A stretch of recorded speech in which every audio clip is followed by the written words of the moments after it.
Hello everyone and welcome back to Come Today promo. Lou Fleming has never gone silent on her husband. Not once.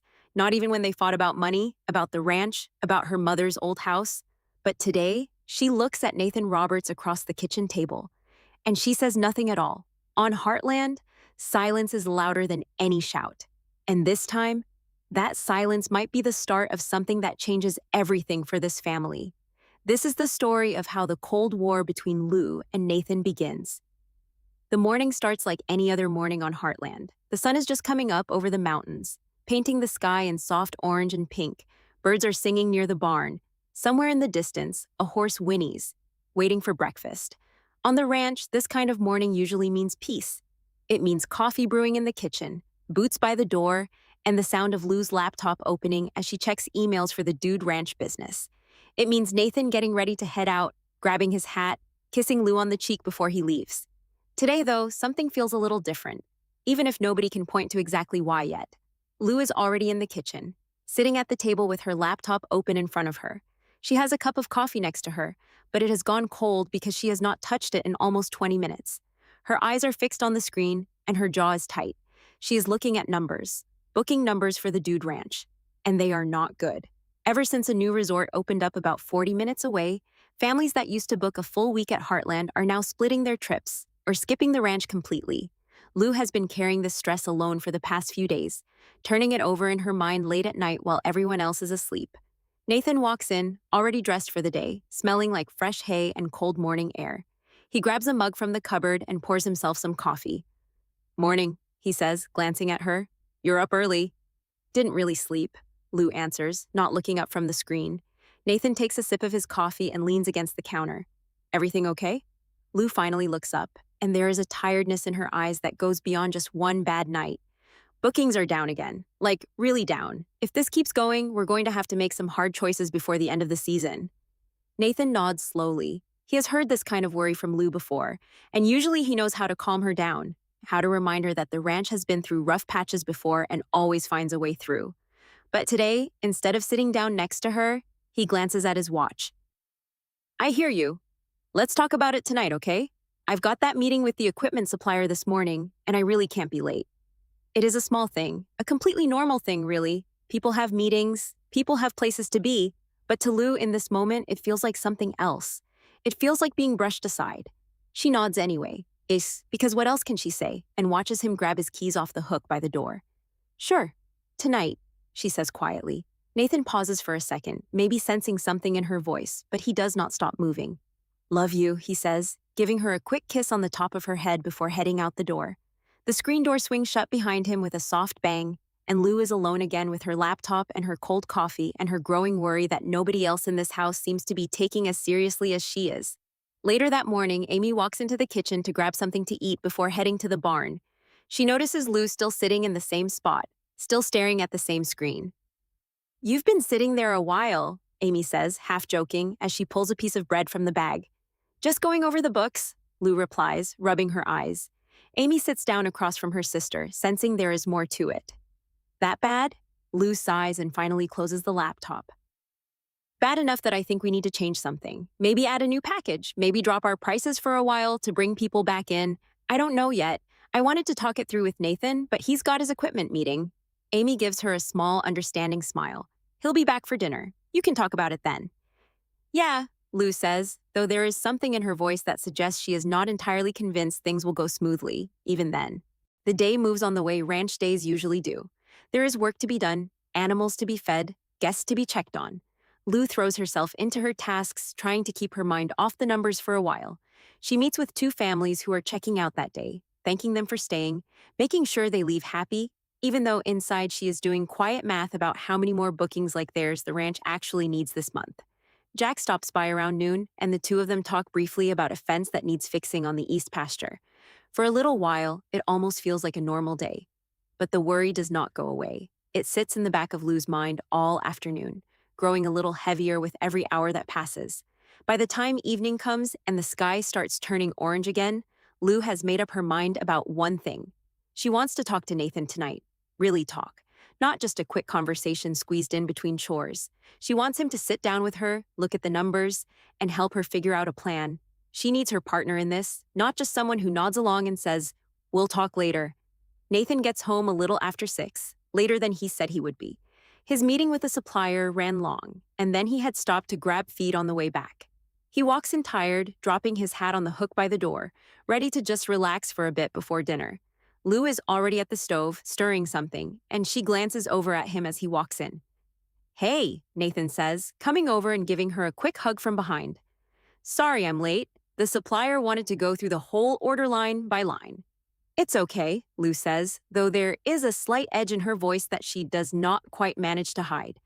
"Dinner's almost ready. I was hoping we could talk after, about the ranch stuff I mentioned this morning." Nathan nods, grabbing a glass of water. "Yeah, for sure. Just let me wash up first." Dinner passes with the usual chatter. Jack asking about the fence, Amy talking about a horse she has been working with, small moments of normal family life. But Lou is quieter than usual, her mind still on the conversation she is waiting to have. When the dishes are cleared, and it is just her and Nathan left in the kitchen, she finally pulls out a folder with the numbers printed out, ready to go through everything with him. "So," she says, sliding the folder toward him, "I really think we need to make some changes. Bookings are down almost 30% compared to last year. I was thinking maybe we drop the price on the midweek package, add something new to bring people in, like a sunset trail ride or a special weekend event." Nathan glances at the folder, but he does not open it right away. He looks tired, the kind of tired that comes after a long day of talking numbers with someone else already. "Lou, can we maybe look at this on the weekend? I've had numbers thrown at me all day already." It is a reasonable request on the surface. But to Lou, who has been carrying this worry alone since early morning, who tried to bring it up once already and got pushed to tonight, it feels like one more door closing. "I've been trying to talk about this all day," she says, and her voice is quieter than before, but there is something firmer underneath it now. "This isn't just numbers, Nathan. This is our business. This affects everything. The guest cabins, the horses, the staff we can afford to keep. I need you to actually be here for this conversation, not just tell me later and later again." Nathan sits up a little straighter, surprised by the sharpness in her tone. "I am here. I just got home from a full day, and I'm asking for one night to catch my breath before we dive into spreadsheets. That's not me not caring." "It feels like it sometimes," Lou says before she can stop herself. The words hang in the air between them. Nathan's face changes, a flicker of hurt crossing it. "That's not fair," he says quietly. "Maybe not," Lou admits. "But that's how it feels. I feel like I'm carrying this by myself." Neither of them says anything for a moment. The kitchen, which just minutes ago felt warm and normal, suddenly feels tense and cold. Nathan closes the folder gently and slides it back toward her. "I'm not trying to make you feel alone in this," he says. "I just need a minute sometimes, that's all." "Okay," Lou says, though her tone makes it clear that it is not really okay. Not fully. She picks up the folder and stands, saying she is going to check on a few things before bed. Nathan watches her go, unsure exactly what just happened, but sure that something has shifted between them, even if it seems small right now. That night, they lie in bed a little further apart than usual, both awake, both quiet, both thinking about the conversation and how it went wrong. Neither one says goodnight. This is the spark, small and quiet, easy to miss if you are not paying attention, but it is there. And in the days that follow, this spark is about to grow into something neither Lou nor Nathan is fully ready for. 3 days pass, and the quiet gap between Lou and Nathan has not closed. If anything, it has grown a little wider, the kind of gap that nobody talks about directly, but everyone can feel. The kind that fills a room without a single word being said. Mornings are still normal on the surface, coffee still gets made, chores still get done. But something in the rhythm between them has changed. Where Nathan used to reach for Lou's hand crossing the yard, now his hands stay in his pockets. Where Lou used to leave little notes on his truck dashboard, small reminders or silly jokes, the dashboard has been empty for days. Neither of them has said the word fight. Neither of them thinks of it that way yet. But something is different, and it is about to get a lot more different very soon.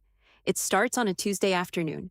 Lou has spent the last 2 days quietly working on a plan for the ranch, staying up later than she should, going through numbers, calling a few contacts about marketing, even reaching out to a friend who runs a similar guest ranch 2 hours away to ask how they have been handling the slow season. She feels good about what she has put together. It is not perfect, but it is a real plan. Something solid to bring to Nathan. Something that shows she has been serious about fixing this problem instead of just complaining about it. What Lou does not know is that Nathan has been busy too, in his own way. Worried about the ranch finances after their conversation the other night and feeling guilty about brushing her off, he decided to take action himself. He met with a business contact of his, a man named Curtis who runs equipment rentals and has some connections in the tourism industry.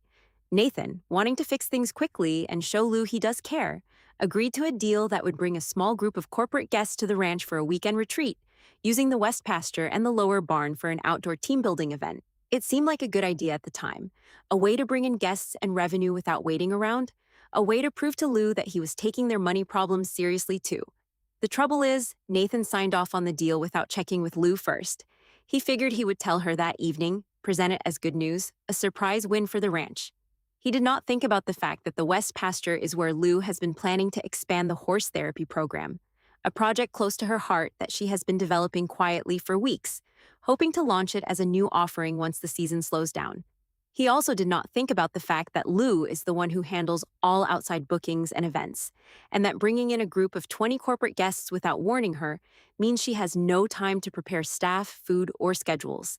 That evening, Nathan comes home almost excited, a rare thing given the tension of the past few days. He finds Lou in the office going through her therapy program notes, and he leans against the doorway with a small, proud smile. "Hey, I've got some good news," he says. "I talked to Curtis today, and we've got a corporate group coming in this weekend for a retreat. 20 people, 2 nights, using the West Pasture for some team activities. It's good money, Lou. Real good money. Right when we need it." For a second, Lou just stares at him, trying to process what she is hearing.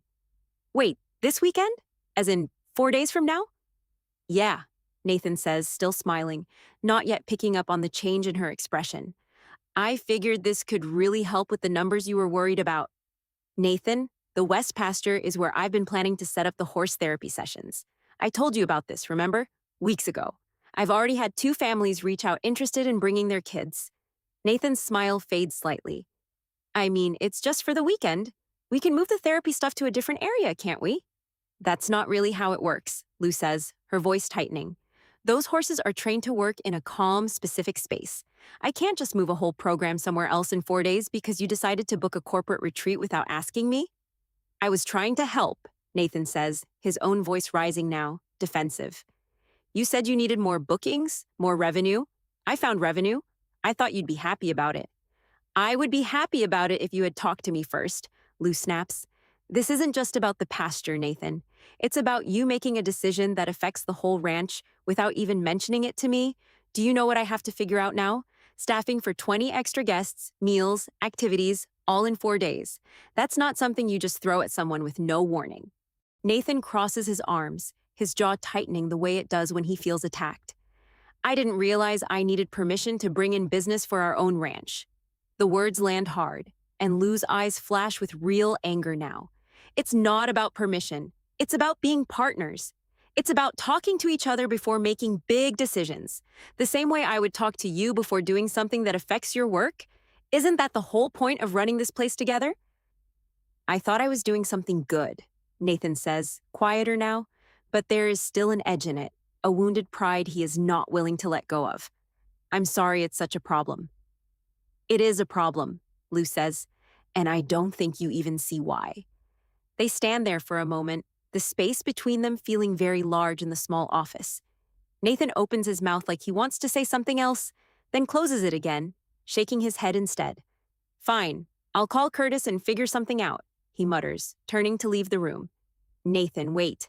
Lou starts, but he is already walking away, his boots heavy on the wooden floor, the front door closing a little harder than usual a moment later. Lou sits back down at her desk, her hands shaking slightly with frustration. She looks at her notes for the therapy program. Weeks of planning, phone calls, research, all of it feeling suddenly uncertain. She is angry at Nathan, yes, but underneath the anger there is something else too, something that stings more. It is the feeling of not being seen, of decisions being made around her instead of with her. She has spent years being the one who holds this ranch together behind the scenes, and in one single choice, Nathan reminded her how easily that role can be ignored. Nathan, for his part, walks out to the barn and stands there for a long while, staring at nothing in particular, replaying the conversation in his head. He genuinely believed he was helping. He remembers the stress on Lou's face a few nights ago, remembers feeling like he had let her down by not sitting with her in the numbers right away, and he thought this deal with Curtis was his way of making things right, of proving he was on her side. Now it feels like it backfired completely. Like the harder he tries, the more distance grows between them. He does not fully understand why she is this upset, not yet, not the way she understands it. All he sees is that he tried to fix things and somehow made them worse, and that frustrates him more than he wants to admit. That night, dinner is a quiet, tense affair. Jack notices right away that something is off between his daughter and son-in-law. The way they barely look at each other across the table, the short, clipped answers when someone asks a question. He does not say anything at dinner, choosing instead to wait until later, catching Lou alone in the kitchen while she is washing dishes. "You want to talk about it?" he asks simply. Lou sighs, setting down a plate. "Nathan booked a corporate retreat for this weekend without telling me, in the West Pasture, where I've been planning the therapy program." Jack raises an eyebrow, understanding immediately why that would upset her.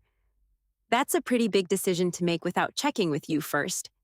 "That's what I said," Lou replies, some of the tiredness returning to her voice.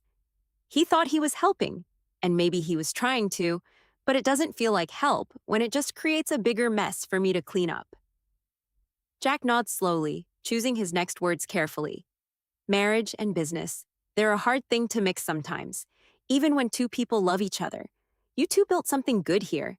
Don't let one bad decision turn into a bigger wall than it needs to be. Lou gives a small, tired smile. "I'm not trying to build a wall, Dad. I just need him to actually include me. That's all I've ever wanted."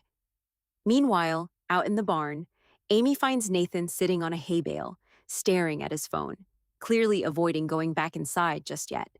She sits down next to him without a word at first, giving him a moment before speaking. "Rough night?" Nathan lets out a long breath. "I really thought I was doing something good, Amy. I thought bringing in that retreat would help, would show Lou I was taking things seriously. Instead, I just made everything worse. Sometimes trying to fix things without talking it through first ends up causing a different kind of problem," Amy says gently. "Doesn't mean your heart was in the wrong place, but maybe next time, loop her in before it's already done." Nathan nods slowly, staring down at his hands. "Yeah, I'm starting to get that." But understanding it and fixing it are two very different things. And as the days pass, the corporate retreat deal still hanging over both their heads, unresolved and messy. The distance between Lou and Nathan does not shrink. If anything, it grows a little more each day, each one waiting for the other to make the first move, neither one quite ready to be the one who does. And that is exactly how a small disagreement over a business decision begins turning into something much colder, much quieter, and much harder to fix. By the end of that week, something has settled over the ranch house that nobody wants to name out loud, but everyone can feel. It is not shouting. It is not slammed doors. It is something quieter and, in a strange way, harder to deal with. Lou and Nathan have stopped fighting about the corporate retreat, mostly because Nathan called Curtis and pushed the event back a month, giving Lou time to figure out the therapy program properly. On paper, the problem is solved, but underneath, nothing has actually healed. The two of them have simply stopped talking about anything that matters, and that silence has started spreading into every part of their day. Mornings look almost the same as always, but the small things are missing. Nathan still makes coffee, but he does not pour a cup for Lou anymore, the way he used to without even thinking about it. Lou still packs a lunch for whoever is heading out to work the far pastures, but she stopped adding the little note she used to slip into Nathan's bag, the ones that used to make him smile halfway through his day. Neither of them talks about why these small things stopped. They just did, quietly, the way a plant stops getting watered until one day you notice the leaves have gone dry. At the dinner table, Jack has noticed this pattern enough times now that it worries him. Lou answers questions with short sentences. Nathan eats quickly and finds reasons to leave the table early, saying he needs to check on the horses or fix something in the barn. Amy tries a few times to bring up lighter topics, hoping to ease the tension, but even her jokes land flat against the quiet coming from her sister and brother-in-law. One night, after Nathan leaves the table early again, Amy looks over at Lou. "You two haven't really talked, have you?" Amy says. It is not really a question. Lou pushes food around her plate. "There's nothing to talk about. The retreat got moved. It's fine. That's not what I asked, Amy says gently. Lou sighs, setting her fork down. I don't know, Amy. Every time I think about bringing it up again, I get annoyed all over. And I don't want to start another fight, so I just don't say anything. Not fighting isn't the same as things being okay, Amy points out. Lou does not answer that because she knows her sister is right, but she is not ready to admit it yet. Out in the barn, Nathan is going through his own version of the same quiet struggle. He has been throwing himself into work, fixing fences that do not really need fixing, checking on horses that are already fine, staying out later than usual just to avoid the strange, cold air that has settled over the house. He tells himself he is just busy, that ranch work never really stops, but deep down, he knows he is avoiding something. He keeps replaying that night in the office, Lou's voice sharp and hurt, and every time he thinks about going to talk to her, he freezes up, unsure what to even say that would not turn into another argument. One afternoon, Tim stops by to help with some repairs on the equipment shed, and he notices right away that something feels off with Nathan. Tim has known this family a long time, long enough to read the small signs. You've been quiet, Tim says, handing Nathan a tool. Everything all right with you and Lou? Nathan hesitates before answering. We had a disagreement about the ranch. I thought I was helping, and it just ended up making things worse. Now it's like we're both just circling each other, not really talking. Tim nods slowly, wiping sweat from his forehead. Marriages go through that sometimes, especially when you're running a business together on top of everything else. The silence can feel safer than the argument, but trust me, it usually just makes the argument bigger when it finally comes back around. I don't even know what to say to her anymore, Nathan admits. Every time I try to think of something, it feels like the wrong thing. Maybe stop trying to think of the perfect thing, Tim says. Just say something honest. That's usually better than nothing. Nathan does not answer right away, but the words stick with him for the rest of the day. Meanwhile, the therapy program planning has hit its own set of problems, ones that have nothing to do with Nathan at all, but that make everything feel even heavier for Lou. One of the families interested in bringing their child for sessions calls to say they need to know a firm start date soon, or they will have to look at other options closer to home. Lou, still working around the delayed retreat and trying to rebuild the training schedule for the horses, feels the pressure mounting from every direction. She wants to talk this through with someone the way she used to always talk,